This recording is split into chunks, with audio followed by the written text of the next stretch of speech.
مساء الخير، أنا المرشدة السياحية والنهاردة أفلام الفنان في دقيقة.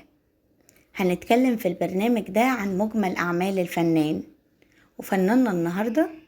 أفلامنا النهاردة عن الفنان الجميل صاحب الوجه الجميل، صاحب أشهر شخصية اتعملت في تاريخ السينما المصرية، أم كامل، اللي طلع عليه إشاعات كتير إنه عم سعاد حسني. الفنان الجميل والكبير أنور البابا الله يرحمه، تاريخ ميلاده 12 إبريل 1915، تاريخ وفاته 19 يناير 1992، توفى عن عمر يناهز 77 سنة.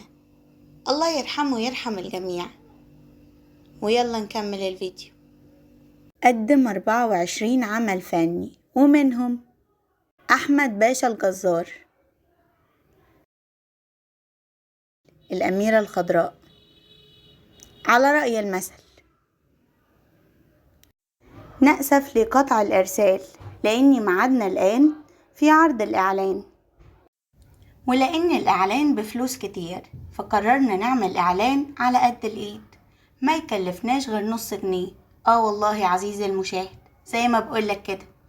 وإعلاننا بيقول لو عايز تعرف قصة حياة الفنان بالكامل وتعرف عنه معلومات كتير تقدر تدخل على قناة هيستوري هاوس، هتلاقي عليها قصة حياة الفنانين في برنامج بسيط اسمه قصة حياة الفنان في دقيقة، اللي عمرها أبدا ما بتبقى في دقيقة. أو ممكن تدوس على الآي هتلاقي الفيديو يطلعلك على طول. ولو مش قادر تعمل الاتنين هتلاقي اللينك موجود في أول تعليق مثبت. ونورتنا الشوية دول، ونرجع نكمل الفيديو بتاعنا. غرام المهرج، الحسناء وقاهر الفضاء، العريس، حبيبي مجنون جدا،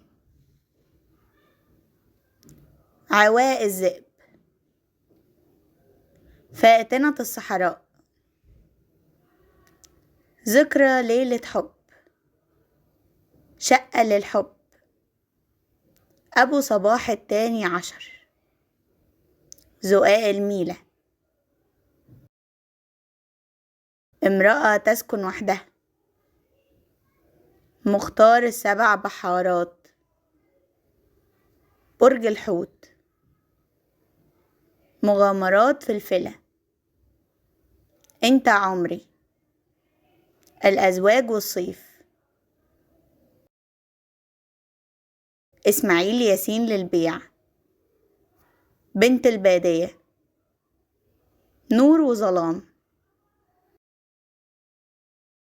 شكرا جدا انك اتفرجت على الفيديو للآخر، واحب اقولك اظبط ساعتك علشان حلقتنا كل يوم في نفس الميعاد.